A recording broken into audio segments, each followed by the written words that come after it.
ഇന്ന് നമ്മൾ ധ്യാനിക്കാൻ പോകുന്ന പ്രധാനപ്പെട്ട വിഷയം നമ്മുടെ ആത്മീയ ശുശ്രൂഷയെക്കുറിച്ചാണ്. ദൈവാനുഗ്രഹം പ്രാപിക്കാനുള്ള 10 മാർഗങ്ങളിൽ ഒന്ന് ആത്മീയ ശുശ്രൂഷ ചെയ്യുക എന്നുള്ളതാണ്.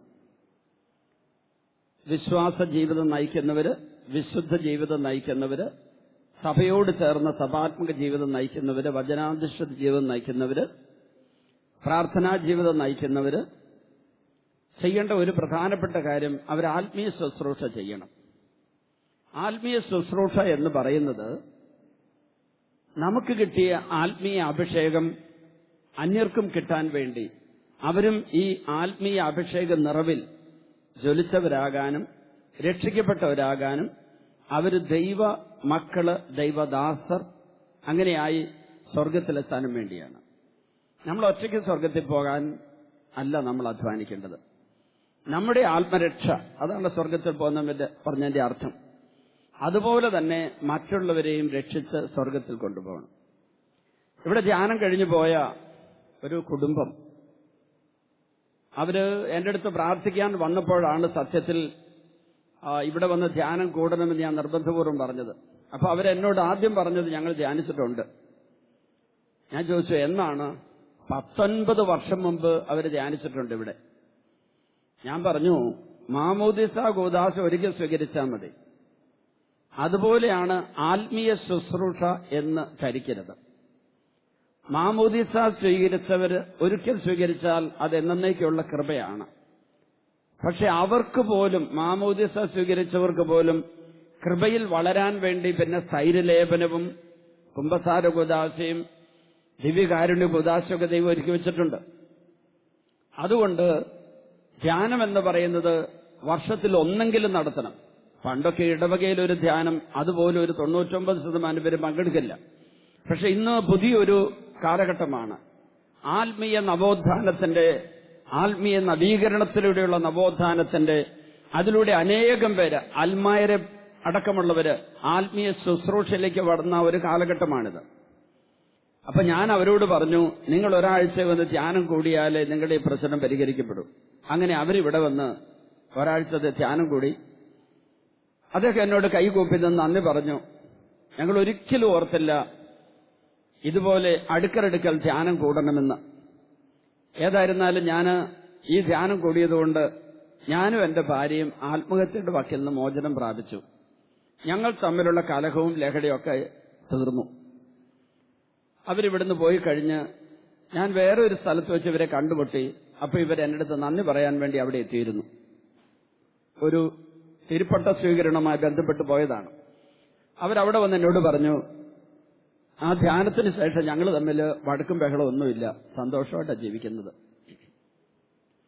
പക്ഷെ അത് കഴിഞ്ഞൊരു 3 വർഷം കഴിഞ്ഞ് അവര് വീണ്ടും പ്രശ്നത്തിൽപ്പെട്ടു. അപ്പോൾ അവിടുത്തെ വികാരി അച്ഛൻ, അവിടുത്തെ സിസ്റ്റേഴ്സിനൊക്കെ ഇവരുടെ ചരിത്രമെല്ലാം അറിയാവുന്നതുകൊണ്ടും പ്രശസ്തമായൊരു കുടുംബമായതുകൊണ്ട് വികാരി അച്ഛൻ എന്നെ കണ്ടപ്പം പറഞ്ഞു, അച്ഛന്റെ ധ്യാനമൊക്കെ കൂടി നന്നായ ആ കുടുംബം വീണ്ടും പ്രശ്നത്തിലാണ്. ഭാര്യ അവരുടെ ആങ്ങളുടെ വീട്ടിൽ പോയി നിൽക്കുകയാണ്. ഭർത്താവ് ഇപ്പോൾ മദ്യപാനവും കൂടെ തുടങ്ങിയെന്ന് കേട്ടു. അപ്പൊ അച്ഛനോട് ഞാൻ പറഞ്ഞു, നിർബന്ധപൂർവ്വം അവരെ ഒന്നും കൂടി ഇങ്ങോട്ട് പറഞ്ഞു വിട്. അങ്ങനെ കൊച്ചച്ഛൻ ഇടപെട്ടു. വികാരിച്ചൻ പറഞ്ഞിട്ട് കൊച്ചച്ഛൻ ഇടപെട്ട് അവരെ രണ്ടുപേരെയും ഇവിടെ കൊണ്ടേ ആക്കി.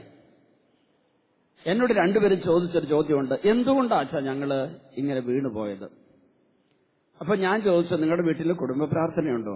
അതുണ്ടായിരുന്നു, ഇപ്പൊ പോയി. അപ്പൊ ഞാൻ ചോദിച്ചു, നിങ്ങള് ഞായറാഴ്ച കുർബാന മുടക്കാറുണ്ടോ? ഇല്ല. എല്ലാ ദിവസവും കുർബാനയ്ക്ക് പോകാറുണ്ടോ? അത് പറ്റുന്നില്ല.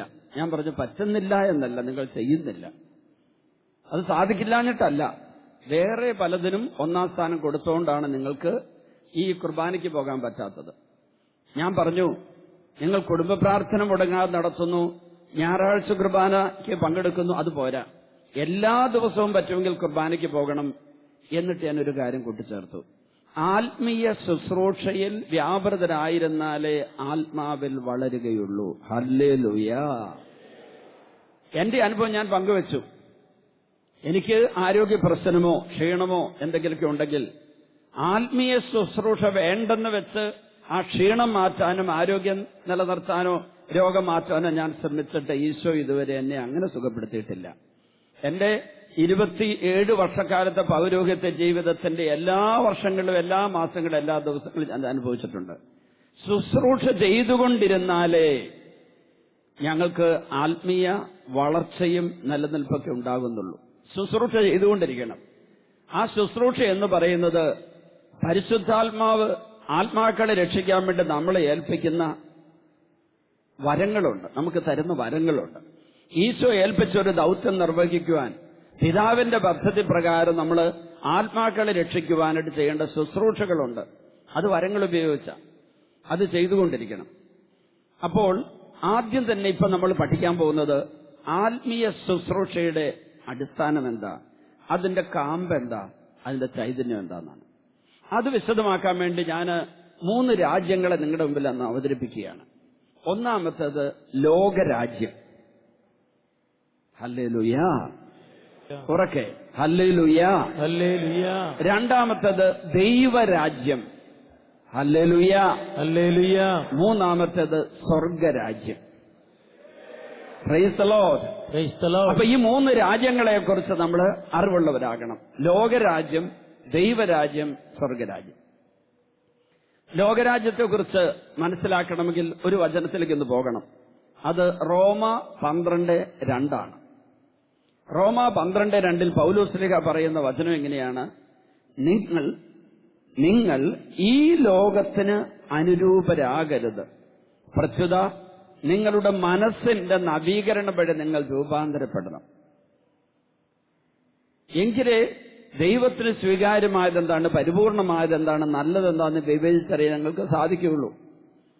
ദൈവത്തിന്റെ ദരികതം അറിയണമെങ്കിൽ, മനസ്സിന്റെ നവീകരണം വഴി രൂപാന്തരപ്പെടണമെങ്കിൽ അതിനടിസ്ഥാനപരമായി വേണ്ട ഒരു കൃപ എന്താണെന്ന് ചോദിച്ചാൽ ഈ ലോകത്തിന് അനുരൂപപ്പെടരുത് എന്നാ പറഞ്ഞത്. അപ്പൊ ഈ ലോകം എന്താണ്? ഞാൻ അതിനെ ഏറ്റവും ലളിതമായി ഒന്ന് അവതരിപ്പിക്കട്ടെ. അതിനുമുമ്പ് മറ്റൊരു വചനം കൂടെ വായിച്ചിട്ട് ഞാനത് അവതരിപ്പിക്കാം. യോഹന്നാന്റെ 1-ാം ലേഖനം 2-ാം അധ്യായത്തിന്റെ 15 മുതൽ 17 വരെയുള്ള വചനങ്ങളാണ്. 1 യോഹന്നാൻ 2-ാം അധ്യായം 15 മുതൽ 17 വരെയുള്ള തിരുവചനങ്ങൾ. അവിടെ യോഹന്നാൻ ശ്ലീഹ പറയുകയാണ്, നിങ്ങൾ ലോകത്തെയും ലോകത്തിലുള്ള വസ്തുക്കളെയും സ്നേഹിക്കരുത്. ആരെങ്കിലും ലോകത്തെ സ്നേഹിച്ചാൽ പിതാവിന്റെ സ്നേഹം അവനിൽ ഉണ്ടായിരിക്കുകയില്ല. അത് തുടർന്ന് കുറെ കാര്യങ്ങൾ പറയുന്നുണ്ട്. ലോകത്തെയും ലോകത്തിലുള്ള വസ്തുക്കളെ സ്നേഹിക്കരുത്. അങ്ങനെ സ്നേഹിച്ചാൽ ആ വ്യക്തിയിൽ പിതാവിന്റെ സ്നേഹം ഉണ്ടായിരിക്കുകയില്ല. പിതാവിന്റെ സ്നേഹം നമ്മിലേക്ക് പരിശുദ്ധാത്മാവിലൂടെയാണ് വരുന്നത് എന്ന് റോമാലേഖനം 5-ാം അധ്യായത്തിന്റെ 5-ാം വചനത്തിൽ എഴുതി വെച്ചിട്ടുണ്ട്. നിങ്ങൾക്ക് നൽകപ്പെട്ട പരിശുദ്ധാത്മാവിലൂടെ ദൈവത്തിന്റെ സ്നേഹം നിങ്ങളുടെ ഹൃദയങ്ങൾക്ക് ചൊരിയപ്പെട്ടിരിക്കുന്നു. നമുക്ക് നൽകപ്പെട്ട പരിശുദ്ധാത്മാവിലൂടെ ദൈവത്തിന്റെ സ്നേഹം നമ്മുടെ ഹൃദയങ്ങൾക്ക് ചൊരിയപ്പെട്ടിരിക്കുന്നു. അപ്പോൾ ദൈവത്തിന്റെ സ്നേഹം പരിശുദ്ധാത്മാവിലൂടെ നമ്മിലേക്ക് വരണമെങ്കിൽ അതാണ് നമ്മുടെ ആത്മാവിന്റെ ആരോഗ്യത്തിന്റെ അടിസ്ഥാനം. അതാ നമ്മുടെ ആത്മാവിന്റെ ഭക്ഷണം എന്ന് പറയുന്നത്. ദൈവസ്നേഹം, ദൈവകൃപ, വരപ്രസാദം എല്ലാം ഒന്ന് തന്നെ. അങ്ങനെയുള്ളവർക്ക് പരിശുദ്ധാത്മാവിനെ കിട്ടണമെങ്കിൽ ലോകത്തെ സ്നേഹിച്ചാൽ പറ്റില്ല. അപ്പൊ ലോകം എന്ന് പറഞ്ഞാൽ എന്താണ്?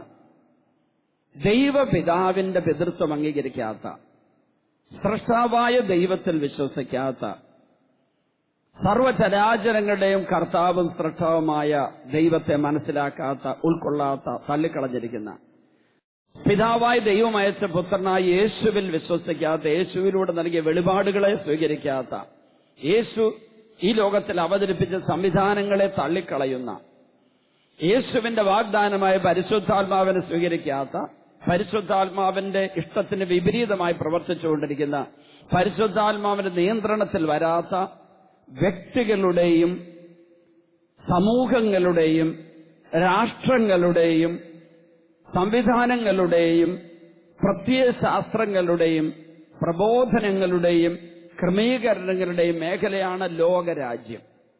ലോകരാജ്യം എന്ന് പറയുന്നത് സത്യത്തിൽ സാത്താന്റെ നിയന്ത്രണത്തിലുള്ള ലോകമാണ്.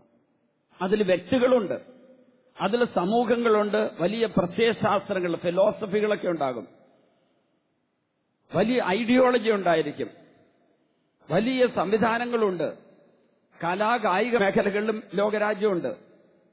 അങ്ങനെയൊക്കെയുള്ള മേഖലയിലാണ് ബീച്ച് വോളിബോൾ എന്ന് പറയുന്ന ആ ഒരു ഗെയിം നിങ്ങൾക്ക് പലർക്കും അറിയാമായിരിക്കുമെന്ന് ഞാൻ കരുതുന്നു. അല്പവസ്ത്രധാരികളായി ബീച്ച് വോളിബോൾ കളിക്കുന്ന സ്ത്രീകളെ ടിവിയിൽ ഒളിമ്പിക്സിന്റെ അവസരത്തിൽ കണ്ടിട്ടുണ്ടായിരിക്കും. അത് ലോകം മുഴുവനും അംഗീകരിക്കുകയും ചെയ്തു. അപ്പോൾ കുറച്ച് വർഷങ്ങൾക്ക് മുമ്പ് സ്പോർട്സ് മേഖലയിൽ, ഗെയിംസ് മേഖലയിൽ മറ്റൊരു ഇനമായ ബാസ്കറ്റ് ബോളിൽ അവിടെയും ബീച്ച് വോളിബോളിന്റെ ഡ്രസ് കോഡ് മതി എന്ന് ഒരു നിയമവും ഒരു ക്രമവും അവർ നടപ്പിലാക്കി. എന്തിനാണെന്ന് അവർ പരസ്യമായി പറഞ്ഞു, കാണികളെ ആകർഷിക്കാനാണെന്നാണ് പറഞ്ഞത്. എന്ന് പറഞ്ഞാൽ വിവസ്ത്രതയിലൂടെ സ്ത്രീ സൗന്ദര്യം അവതരിപ്പിച്ചുകൊണ്ട് കാണികളെയും അതിലൂടെ സമ്പത്തിനെ വർദ്ധിപ്പിക്കാൻ നോക്കുന്ന ഈ കായിക മേഖലയിലെ ഈ നടപടിക്രമം ലോകരാജ്യത്തിന്റെ മനോഭാവത്തിൽ നിന്നുണ്ടായതാണ്. ഹല്ലേലൂയ. ഇവിടെയാണ് നമ്മൾ തിരിച്ചറിയേണ്ടത്. ലോകം ഒന്നിനു പിറകെ ഒന്നായിട്ട് സാത്താന്റെ ഇഷ്ടമനുസരിച്ച് പുതിയ സംവിധാനങ്ങൾ, പുതിയ ക്രമീകരണങ്ങൾ ഉണ്ടാക്കിക്കൊണ്ടിരിക്കുക. ദൈവരാജ്യത്തിന് വിപരീതമായ ദൈവരാജ്യ ചൈതന്യത്തോട് നിരക്കാത്ത ലോകരാജ്യ സംവിധാനങ്ങളും ക്രമങ്ങളും ആശയങ്ങളും പുതിയ പുതിയ തത്വചിന്തകളും അതിന്റെ അവതരണ ശൈലികളൊക്കെ കൊണ്ടുവന്നുകൊണ്ടിരിക്കുക. ഇവിടെ ലോകരാജ്യം എന്ന് പറഞ്ഞാൽ അതിന്റെ അധിപൻ ആരാണ്? അത് യോഹന്നാന്റെ 1-ാം ലേഖനത്തിന്റെ 5-ാം അധ്യായത്തിന്റെ 19-ാം വചനത്തിൽ പറഞ്ഞിട്ടുണ്ട്. 1 യോഹന്നാൻ 5:19, നാം ദൈവത്തിൽ ജനിച്ചവരാണെന്നും എന്നാൽ ലോകം മുഴുവനും ദുഷ്ടന്റെ ശക്തി വലയത്തിലാണെന്നും നമുക്കറിയാമല്ലോ. Hallelujah, hallelujah, hallelujah, hallelujah, hallelujah. പ്രിയപ്പെട്ടവരെ, ലോകം മുഴുവൻ ദുഷ്ടന്റെ ശക്തി വലയത്തിലാന്ന് പറയുമ്പോൾ യോഹന്നാൻ 16:33 ഈശോ പറഞ്ഞൊരു വചനമെന്ന് ഓർക്കണം. നിങ്ങൾക്ക് ലോകത്തിൽ ഞെരുക്കങ്ങൾ ഉണ്ടാകും, എങ്കിലും ധൈര്യമായിരിക്കുക, ഞാൻ ലോകത്തെ കീഴടക്കിയിരിക്കുന്നു. അപ്പൊ ഈശോ ലോകത്തെ കീഴടക്കിയിട്ടും പിന്നെ എന്തേ ലോകം പിശാചിന്റെ പിടിയിലാന്ന് പറയുന്നത്? Hallelujah, hallelujah, hallelujah, hallelujah. അതിന്റെ ഉത്തരം ഞാൻ പറയാം. ഈ ലോകത്തെ ദൈവപിതാവ് സ്നേഹിച്ചു. എത്രമാത്രം സ്നേഹിച്ചു? സ്വന്തം പുത്രനെ നമുക്ക് വേണ്ടി ബലിയായിട്ട് നൽകാൻ തക്കവിധം പിതാവ് ഈ ലോകത്തെ സ്നേഹിച്ചു. അങ്ങനെ സ്നേഹിച്ച് ലോക ജനതയെ രക്ഷിക്കാൻ പിതാവ് പുത്രനെ അയച്ചിട്ട് ആ പുത്രന്റെ രക്ഷാകര ബലി നിരസിച്ച്, രക്ഷാകര ബലിയുടെ യോഗ്യത സ്വീകരിക്കാതെ അതിലൂടെ കിട്ടുന്ന സ്വർഗീയ സമ്മാനങ്ങൾ നിരസിച്ച് ഇപ്പോഴും പിശാചിന്റെ ദുർഭരണത്തിന് കീഴിൽ കഴിയുന്ന ലോകത്തിൽ കഴിയുന്നവര്, അവരെയാണ് യോഹന്നാൻ സ്ലീഹായും പൗലോസ് സ്ലീഹായും ഈശോയും ഈ ലോകം എന്ന് വിളിച്ചത്. ദിസ് വേൾഡ് എന്ന് ഇംഗ്ലീഷിൽ പറയും. യേശു നൽകിയ രക്ഷ സ്വന്തമാക്കാത്തവരുടെ അവസ്ഥയാണത്. യേശു നൽകുന്ന സ്വാതന്ത്ര്യത്തിലേക്ക് വരാൻ മനസ്സ് കാണിക്കാതെ പിശാച് നൽകുന്ന താൽക്കാലിക സുഖങ്ങൾ ആസ്വദിച്ച് നിത്യ അടിമത്തത്തിലേക്ക് പോകാനായിട്ട് തയ്യാറാകുന്ന അന്ധത ബാധിച്ചവരുടെ അവസ്ഥയാണത്. പ്രിയപ്പെട്ട ദൈവമക്കളെ, ധ്യാനമൊക്കെ കഴിഞ്ഞ് പോകുമ്പോഴേ നമ്മൾ കൂട്ടുകൂടുന്നവര്, നമ്മൾ ഇടപഴകുന്നവര്, നമ്മുടെ അടുത്തേക്ക് വരുന്നവര്, അതുപോലെ തന്നെ നമ്മൾ ആരൊക്കെയായിട്ടാണ് ബന്ധപ്പെടുന്നത്, അവരുമായിട്ടുള്ള ബന്ധത്തിലൂടെയും ആ ഇടപെടുന്ന കാര്യത്തിലൂടെയും ലോകത്തിന്റെ അരൂപി നമ്മിലേക്ക് വരുമോ എന്നൊന്ന് ശ്രദ്ധിച്ചു നോക്കണം. ഉദാഹരണത്തിന്, മദ്യപാനമൊക്കെ വേണ്ടെന്ന് വെച്ച് പനക്കലച്ചന്റെ ധ്യാനം കൂടി മാനസാന്തരപ്പെട്ട ഒരാളുടെ സംഭവം ഞാൻ പറഞ്ഞല്ലോ. എത്ര വർഷങ്ങളായാൽ മദ്യപാനം ഇല്ലാതെ ഇവിടെ ജീവിച്ചു. വർഷങ്ങളോളം മദ്യപാനം ഇല്ലാതെ ജീവിച്ചയാള് ഒരു സുഹൃത്തിന്റെ ആഘോഷത്തിൽ പങ്കെടുക്കാൻ വേണ്ടി എറണാകുളത്ത് പോയിട്ട് തിരിച്ച് ട്രെയിനിൽ പോകുന്ന വഴിക്കുണ്ടായ ദുരന്തം ഞാൻ പറഞ്ഞു. അത് ചുരുക്കിയൊന്ന് പെട്ടെന്ന് പറയുക, ഇത് പുതുതായിട്ട് കേൾക്കുന്നവരുടെ അറിവിന് വേണ്ടി. കൂട്ടുകാരൻ ഒരു പെഗ് മദ്യം കഴിക്കാൻ ആവശ്യപ്പെട്ടു. ആരും അറിയില്ല, നീ വീട്ടിൽ ചെല്ലുമ്പോഴേക്കും മണം പോയിക്കൊള്ളൂ എന്നൊക്കെ പറഞ്ഞാണ് ഒരു പെഗ് കഴിപ്പിച്ചത്. ഈ ഒരു പെഗ് അകത്ത് കയറിയതോടുകൂടി റെയിൽവേ സ്റ്റേഷൻ എത്തിയപ്പോൾ ഒന്നുകൂടി പുറത്തുപോയി കുടിക്കാനൊരു തോന്നലുണ്ടായി. ബാറിൽ കയറി കുടിച്ചു. ഈ കുടി അല്പം കൂടിപ്പോയി.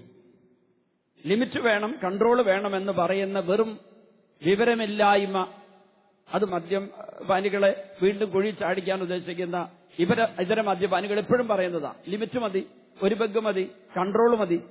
ആർക്കായി കൺട്രോൾ ഉള്ളത്? ആർക്കാ ലിമിറ്റ് തീരുമാനിക്കാൻ പറ്റിയത്? എനിക്ക് അരക്കുപ്പി കുടിച്ചാലും കുഴപ്പമില്ല, ഞാൻ ഒരു ഫുൾ ബോട്ടിൽ അടിച്ചാലും കുഴപ്പമില്ലെന്ന് പറയുന്ന കുടിയന്മാരെ ഞാൻ കണ്ടിട്ടുണ്ട്. ആടി ആടി നിൽക്കുന്ന ഒരു കുടിയൻ എന്നോട് പറഞ്ഞത്, അച്ഛാ, ഞാൻ അങ്ങനെ കുടിക്കുന്നുണ്ടെങ്കിലും കൺട്രോൾ എനിക്കുണ്ടെന്നാണ് പറഞ്ഞത്. ആടിയെ നിൽക്കുന്നത് കൺട്രോൾ ഇല്ലാത്ത എന്റെ എക്സ്റ്റേണൽ എവിഡൻസ് ഉണ്ട്, ബാഹ്യ തെളിവുണ്ട്, എന്നിട്ടും അയാൾ പറയാൻ എനിക്ക് കൺട്രോൾ ഉണ്ടെന്നാണ് പറയുന്നത്. അതായത് അയാളുടെ അവസ്ഥ തിരിച്ചറിയാൻ പോലും അയാൾക്ക് പറ്റുന്നില്ല, എന്നിട്ടും അയാൾ കൺട്രോൾ ഉണ്ടെന്നാണ് പറയുന്നത്. ഈ മനുഷ്യൻ രണ്ടാമത് കുടിച്ചു. കോഴിക്കോട് ചെന്ന് എന്തോ സാധനം വാങ്ങാൻ വേണ്ടി റെയിൽവേ സ്റ്റേഷനിലേക്ക് ഇറങ്ങി ട്രെയിനിൽ നിന്ന് പെട്ടെന്ന് ട്രെയിൻ വിട്ടുപോയപ്പോൾ ഓടി വന്ന് കയറി, കുഴഞ്ഞ കാലുകളുമേ ഓടി വന്ന് കയറിയ ആള് ഈ ഓടിക്കൊണ്ടിരിക്കുന്ന ട്രെയിനിൽ ചാടി കയറിയ വഴിക്ക് ട്രെയിൻ അടിയിലേക്കാണ് വീണുപോയത്. വീണുപോയതിന്റെ ഫലമായി 2 കാലും അറ്റുപോയി, 1 കൈയും പോയി. ജീവച്ഛവമായി കിടക്കുന്ന ഈ മനുഷ്യനെ വീണ്ടും കുടിപ്പിച്ചവൻ ഈ ലോകത്തിന്റെ പ്രതിനിധിയാണ്.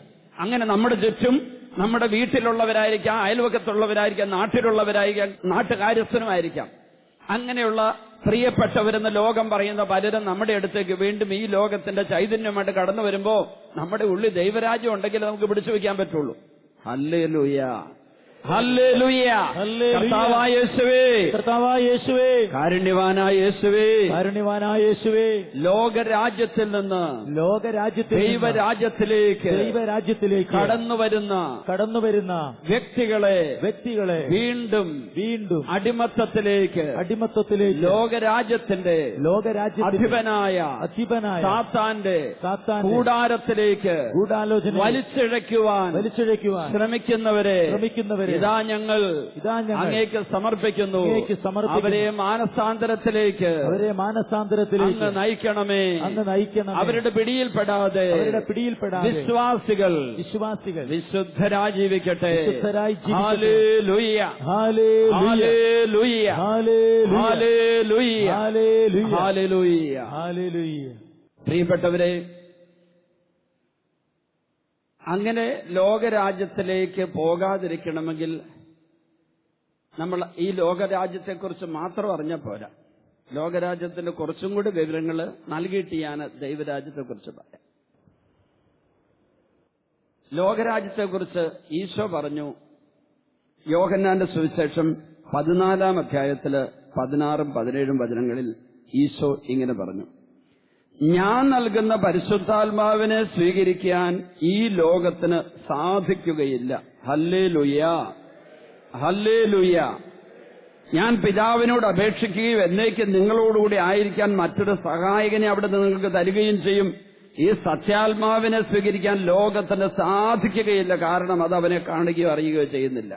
അതായത് പരിശുദ്ധാത്മാവില്ലാത്ത വ്യക്തികളും കൂട്ടായ്മകളും സംവിധാനങ്ങളും പ്രസ്ഥാനങ്ങളുമാണ് ഈ ലോകം. ഇവിടെ എന്താ ഈശോ പറഞ്ഞത്? ഞാൻ തരുന്ന പരിശുദ്ധാത്മാവ്, ആ സഹായകനെ സ്വീകരിക്കാനായിട്ട് ഈ ലോകത്തിന് പറ്റില്ല. അപ്പോ പരിശുദ്ധാത്മാവില്ലാത്ത ഒരു ലോകത്തിലേക്ക് പരിശുദ്ധാത്മാവിന്റെ നിയന്ത്രണത്തിലും നിറവിലുമുള്ള വ്യക്തി കടന്നു ചെല്ലുമ്പോൾ നമ്മളാണ് ഈ ലോകത്തെ നിയന്ത്രിക്കേണ്ടത്, അതിന് തിരുത്തേണ്ടത്. അങ്ങനെ തിരുത്തണമെങ്കിൽ നമ്മൾ ആത്മീയ ശുശ്രൂഷ ചെയ്യണം. അതത്ര എളുപ്പമല്ലെന്ന് എനിക്കറിയാം. തോമാസ് ലീഹ 2000 വർഷം മുമ്പ് ഈ ഭാരതത്തിലേക്ക് വരുമ്പോൾ, AD 52 ഇന്ത്യയിലേക്ക് വരുമ്പോൾ, കൊടുങ്ങല്ലൂരെത്തുമ്പോൾ ഇത് ഒരു ലോകരാജ്യത്തിന്റെ അവസ്ഥയിലായിരുന്നു, ലോകരാജ്യത്തിന്റെ. പക്ഷെ തോമാസ് ലീഹായുടെ ഉള്ളിൽ ദൈവരാജ്യം ഉണ്ടായിരുന്നു. 16-ാം നൂറ്റാണ്ട് ഫ്രാൻസിസ് സേവ്യർ ഈ ഭാരതത്തിലേക്ക് വരുമ്പോൾ ഫ്രാൻസിസ് സേവ്യറിന്റെ ഉള്ളിൽ ദൈവരാജ്യം ഉണ്ടായിരുന്നു. ലോകരാജ്യത്തിലേക്ക് ശുശ്രൂഷയ്ക്ക് ഇറങ്ങുന്നവര് ദൈവരാജ്യം ഉള്ളിൽ വഹിക്കുന്നവരാകണം. അതിനെക്കുറിച്ച് ലൂക്കായുടെ സുവിശേഷം 22-ാം അധ്യായത്തില് 29-30 ഈശോ പറഞ്ഞ് ഞാനൊന്ന് വായിക്കാം. എന്റെ പിതാവ് എനിക്ക് രാജ്യം കൽപ്പിച്ച് തന്നിരിക്കുന്നത് പോലെ ഞാൻ നിങ്ങൾക്കും തരുന്നു. അത് നിങ്ങൾ എന്റെ രാജ്യത്തിൽ എന്റെ മേശയിൽ നിന്ന് ഭക്ഷിക്കുകയും പാനം ചെയ്യുകയും സിംഹാസനങ്ങളിരുന്ന് ഇസ്രായേലിലെ 12 ഗോത്രങ്ങളെ വിധിക്കുകയും ചെയ്യുന്നതിന് വേണ്ടിയാണ്. എന്റെ പിതാവ് എനിക്ക് തന്ന രാജ്യം ഞാൻ നിങ്ങൾക്ക് തരികയാണ്. ഈശോ തന്ന രാജ്യത്തെക്കുറിച്ച് റോമാ ലേഖനത്തിൽ 14-ാം അധ്യായത്തിന്റെ 17-ാം തിരുവചനത്തിൽ പൗലോസ്ലീഹ പറഞ്ഞത്, ദൈവരാജ്യം എന്ന് പറഞ്ഞാൽ ഭക്ഷണവും പാനീയവുമല്ല, നീതി, സമാധാനവും പരിശുദ്ധാത്മാവിലുള്ള ആനന്ദവുമാണ്. അപ്പൊ ദൈവരാജ്യത്തിന്റെ പ്രത്യേകത അവിടെ പരിശുദ്ധാത്മാവാണ് ഭരണകർത്താവ്, നിയന്താവ്. പരിശുദ്ധാത്മാവാണ് ശക്തി സ്രോതസ്. ആ പരിശുദ്ധാത്മാവിനെ സ്വീകരിച്ച ദൈവരാജ്യത്തിൽ വത്സിക്കുന്നവർക്ക് ലോകരാജ്യത്തിൽ ചെല്ലുമ്പോൾ പിടിച്ചിരിക്കാൻ പറ്റുള്ളൂ. അതുകൊണ്ട് ലോകരാജ്യത്തെക്കുറിച്ച് കുറച്ചും കൂടി ഒന്ന് പഠിച്ചത് നല്ലതാണ്. ഈശോ പറഞ്ഞത് പരിശുദ്ധാത്മാവിനെ സ്വീകരിക്കാൻ ലോകത്തിന് പറ്റില്ല എന്ന് പറഞ്ഞിട്ട് വീണ്ടും യോഹന്നാൻ 14 അധ്യായത്തിന്റെ 27 തിരുവചനത്തിൽ ഈശോ പറഞ്ഞ വചനം എന്താണ്? ഞാൻ തരുന്ന പരിശുദ്ധാത്മാവിനെ സ്വീകരിക്കാൻ ഞാൻ നിങ്ങൾക്ക് സമാധാനം തന്നിട്ട് പോകുന്നു, എന്റെ സമാധാനം നിങ്ങൾക്ക് ഞാൻ നൽകുന്നു, ലോകം നൽകുന്നത് പോലെ അല്ല ഞാൻ നൽകുന്നത്. ലോകം തരുന്ന സമാധാനത്തിന്റെ പ്രത്യേകത ജഡത്തിന് സുഖം കിട്ടുമ്പം, പണം കിട്ടുമ്പം, നല്ല സ്ഥാനമാനങ്ങൾ കിട്ടുമ്പോൾ, എല്ലാവരുടെയും കയ്യടി കിട്ടുമ്പോൾ, എല്ലാവരുടെയും പ്രശംസാവചസ്സുകൾ കേൾക്കുമ്പോൾ ലോകം ഒരു സമാധാനം കൊണ്ട് തരും. പക്ഷേ നാളെ ഈ തന്ന ലോകം, ഈ പറഞ്ഞ ലോകം, ഈ ചക്കരയുമ്പ തന്ന ലോകം നാളെ തിരിച്ച് ചെയ്യുകയോ പറയുകയോ ചെയ്താൽ അപ്പോൾ നമ്മുടെ സമാധാനം എല്ലാം പോകും. ഞാൻ നിങ്ങൾക്ക് തരുന്ന സമാധാനം നിങ്ങളിൽ നിന്ന് എടുത്തു കളയാൻ ലോകത്തിന് പറ്റില്ല. ഈശോ പറഞ്ഞതാണ്, ലോകത്തിന് പറ്റില്ല. എന്റെ ഉള്ളിലുള്ള ദൈവരാജ്യത്തിലൂടെ വരുന്ന സമാധാനം പോകണമെങ്കിൽ ലോകത്തിന്റെ അധിപനായ പിശാചിനും അത് പറ്റില്ല. പക്ഷെ സാധിക്കുന്ന എങ്ങനെയാ പിശാചിന്? ഞാൻ പിശാചിനോട് ചേർന്നാലേ എന്റെ ഉള്ളിലെ സമാധാനം പിശാച് എടുത്ത് കളയുകയോ? Hallelujah, hallelujah, hallelujah. എന്റെ ഉള്ളിലുള്ള സമാധാനം അതെടുത്തു കളയാൻ പിശാചിന് സാധിക്കണമെങ്കിൽ ഞാൻ പിശാചുമായിട്ടുള്ള കൂട്ടുകെട്ടിലേക്ക് വരണം. പിശാചുമായിട്ടുള്ള കൂട്ടുകെട്ടിലേക്ക് വന്നിട്ടുള്ളവരുടെ ഉള്ളിലെ സമാധാനം പിശാച് എടുത്തു കളയും. ഞാൻ പറഞ്ഞല്ലോ, ഇവിടെ പനക്കലച്ചന്റെയൊക്കെ കാലത്ത് ധ്യാനിച്ച ഒരാൾ വീണ്ടും വന്ന് ധ്യാനിച്ചു കഴിഞ്ഞു. ഇവിടെ വെച്ച് ധ്യാനത്തിൽ കിട്ടിയ ചൈതന്യോട്ട് വീട്ടിൽ പോയപ്പോഴേക്ക് എന്തുകൊണ്ട് വീണ്ടും തകർന്നു പോയി? ഇവരെ തമ്മിൽ ഭിന്നിപ്പിക്കുന്ന, കലഹിപ്പിക്കുന്ന ചില അരൂപികൾ സ്വന്തമായിട്ടുള്ള ആൾക്കാർ ആ നാട്ടിലുണ്ട്. പരദൂഷണം പറഞ്ഞും ഇല്ലാ വചനം പറഞ്ഞുണ്ടാക്കിയും അപഖ്യാതി പറഞ്ഞു വരുത്തിയും ഭിന്നിപ്പിക്കുന്ന ചില വ്യക്തികൾ ആ നാട്ടിലുണ്ടായിരുന്നു. അങ്ങനെയുള്ള ചിലവരുടെ വാക്ക് ഈ സ്ത്രീ കേട്ടു. അതിലൊരു വാക്കിയതായിരുന്നു, ഈ മനുഷ്യൻ കള്ളു കുടിക്കുന്നില്ല എന്ന് നിന്നെ പോലെ പൊട്ടികളെ വിശ്വസിക്കുകയുള്ളൂ. അയാൾ കള്ളൊന്നുമല്ല, ഇപ്പം കഞ്ചാവാണ് ഉപയോഗിക്കുന്നതെന്ന് ഒരു സ്ത്രീ ഈ ഭാര്യയോട് പറഞ്ഞു. അതിന്റെ പേര് ഭാര്യ വീട്ടിൽ വന്ന് കിടന്ന് ബഹളം ഉണ്ടാക്കി. ബഹളം മൂത്ത് 3-ാം ദിവസമേ ഭർത്താവ് പോയി വീണ്ടും കുടിച്ചു കയറി വന്നിട്ട് ഞാൻ കഞ്ചാവ് ഉപയോഗിച്ചില്ലെന്ന് തെളിയിച്ചു തരാവിടെയെന്നും പറഞ്ഞിട്ട് ഭാര്യയെ മർദ്ദിച്ചപ്പോഴാണ് അവൾ ആങ്ങളയുടെ വീട്ടിൽ പോയി നിന്നത്. അപ്പോൾ സത്യത്തിൽ ഈ ഭർത്താവ് മദ്യപാനം ഇല്ല എന്നുള്ള സത്യമായിരുന്നെങ്കിലും, കഞ്ചാവ് ഉപയോഗിക്കുന്നില്ലെന്നുള്ളതും സത്യമായിരുന്നെങ്കിലും, കഞ്ചാവ് ഉപയോഗിക്കുകയും വിൽക്കുകയും ചെയ്യുന്നവരുമായി നിരന്തര സമ്പർക്കം ഇയാൾക്കുണ്ടായിരുന്നുവെന്ന് അറിയാവുന്ന, ഞാൻ നാടൻവാക്ക് ഉപയോഗിക്കുമ്പോൾ ഒരു നുണച്ചിപ്പാറുമാണ് ഈ നുണ പറഞ്ഞുണ്ടാക്കിയത്. ആ സ്ത്രീക്ക് രക്ഷാകരമായ മനസ്സല്ല, നന്മയുണ്ടാക്കണമെന്നുള്ള ആഗ്രഹമല്ല, കുടുംബകലഹമുണ്ടാക്കുന്ന പിശാചിന്റെ ആത്മാവുള്ള ആളാണ്. പിശാചിന്റെ അരൂപി അവളെ പ്രവർത്തി. അതുകൊണ്ടാണ് ഈ സ്ത്രീയുടെ അടുത്ത് ഇതൊന്ന് പറഞ്ഞു കൊടുത്തത്. അത് കേട്ട ഉടനെ സ്വന്തം ഭർത്താവിനേക്കാൾ കൂടുതൽ വിശ്വസിക്കാവുന്നത് ആ സ്ത്രീയാണെന്ന് ധരിച്ച് ഈ ഭാര്യ ഭർത്താവിനെതിരെ ബഹളമുണ്ടാക്കി. ആ ബഹളത്തിന്റെ 3-ാം ദിവസമാണ് ഭർത്താവ് വീണ്ടും പോയി മദ്യപിച്ചത്. എന്നിട്ടുള്ള വാശിക്കാണ് വീട്ടിൽ വന്ന് ഭാര്യയെ മർദ്ദിച്ചത്. സത്യത്തിൽ എന്താ കാര്യം? ഈ ഭാര്യയും ഭർത്താവും കൂടി എന്തിനു മറ്റുള്ളവരുടെ പരദൂഷണം കേൾക്കാൻ പോകുന്നു? ആ സമയത്തിരുന്ന് പ്രാർത്ഥിക്കാമല്ലോ, മക്കളോടൊപ്പം ചെലവഴിക്കാമല്ലോ, മക്കളുടെ വീട്ടിൽ പോയി നിൽക്കാമല്ലോ, അല്ലെങ്കിൽ അവർക്ക് പള്ളിയിൽ പോകാമല്ലോ.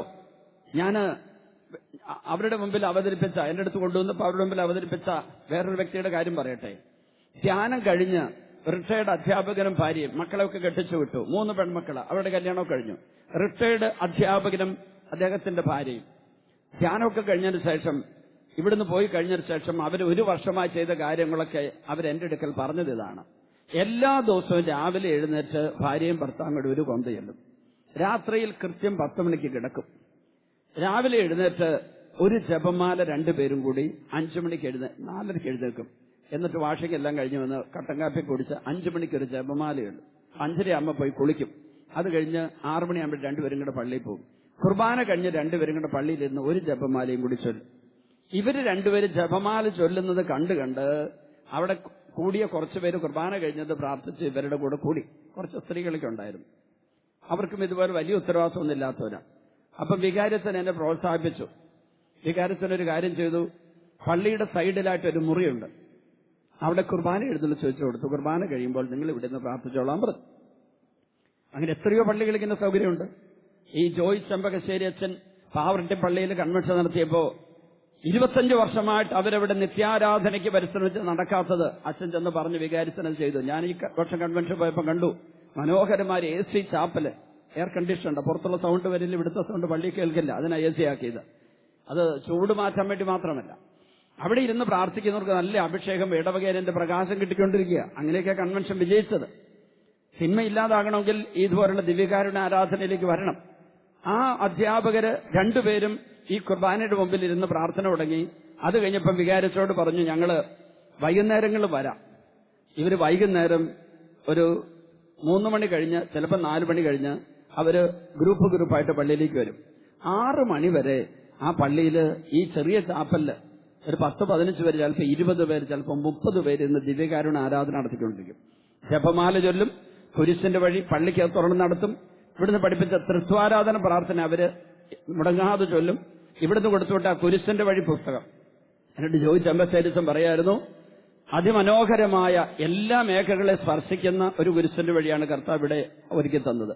സത്യത്തിൽ ആ കുരിശിന്റെ വഴി ഞാൻ അങ്ങനെ തയ്യാറാക്കുമ്പോൾ എനിക്കൊരു ദൈവിക വെളിപാട് കിട്ടിയിട്ട് ദൈവം പറഞ്ഞിട്ട് ഞാൻ അത് എഴുതി തയ്യാറാക്കിയത്.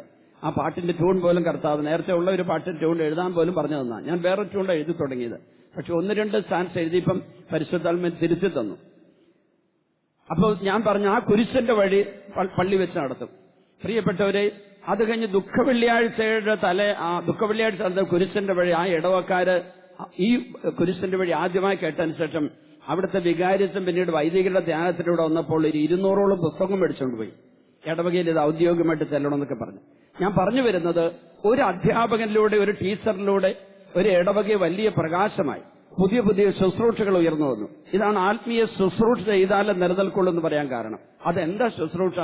ഈ ലോകത്തിന്റെ ദേവൻ, ഈ ലോകത്തിന്റെ അധിപൻ നമ്മളെ വഴിതെറ്റിക്കാതിരിക്കണമെങ്കിൽ നമ്മൾ ദൈവരാജ്യത്തിന്റെ ശുശ്രൂഷ ചെയ്യണം. Hallelujah, hallelujah.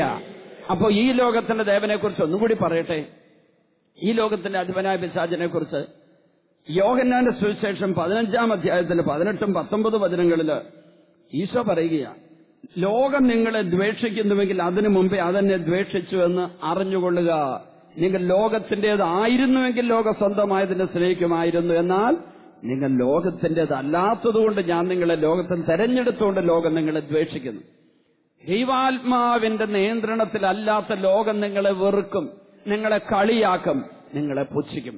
അവിടെയാണ് നിങ്ങൾ നിങ്ങളുടെ ഉള്ളിലുള്ള ദൈവാത്മാവിനോട് വിശ്വസ്ത പുലർത്തേണ്ടത്, നിങ്ങളെ വിളിച്ച യേശുവിനോട് വിശ്വസ്ത പുലർത്തേണ്ടത്. Hallelujah, hallelujah, hallelujah. അപ്പോൾ പ്രിയപ്പെട്ട ദൈവമക്കളെ, ലോകരാജ്യത്തിന്റെ അടിമകളാകാൻ ഒരിക്കലും ഇടവരരുത്. ലോകരാജ്യത്തിൽ പ്രവേശിക്കാൻ പോലും ഇടവരരുത്. ലോകരാജ്യത്തിന്റെ പ്രബോധനങ്ങൾ കേൾക്കാൻ ഇടവരരുത്. നമുക്ക് ഒന്ന് പ്രാർത്ഥിച്ചിട്ട് നമ്മുടെ ശുശ്രൂഷ തുടരാം. എല്ലാവരും എഴുന്നേറ്റ് നിന്നേ. നമ്മള് ലോകരാജ്യത്തിന്റെ പിടിയിൽ നിന്ന് ദൈവരാജ്യത്തിന്റെ ശുശ്രൂഷയിലേക്ക് വളരണമെങ്കിൽ കർത്താവ് നമുക്ക് തരുന്ന അനുഗ്രഹങ്ങൾ പ്രാപിക്കണം. 2 കരങ്ങൾ സ്വർഗത്തിലേക്ക് ഉയർത്തിയിട്ട് എല്ലാവരും ചേർന്ന് ചൊല്ലുന്നു, കർത്താവായ യേശുവേ, കർത്താവായ യേശുവേ, കാരുണ്യവാനായ ഈശോയെ, കാരുണ്യവാനായ ഈശോയെ, ലോകരാജ്യത്തിന്റെ അധിപനായ സാത്താന്റെ സ്വാധീനത്തിൽ നിന്ന് നിയന്ത്രണത്തിൽ നിന്ന് ബന്ധനത്തിൽ നിന്ന് എന്നെ മോചിപ്പിച്ച് ദൈവരാജ്യത്തിലേക്ക് നയിക്കണമേ. ദൈവരാജ്യത്തിന്റെ അഭിഷേകത്താൽ എന്നെ നിറയ്ക്കണമേ. Hallelujah, hallelujah, hallelujah, hallelujah, hallelujah, hallelujah, hallelujah, hallelujah, hallelujah.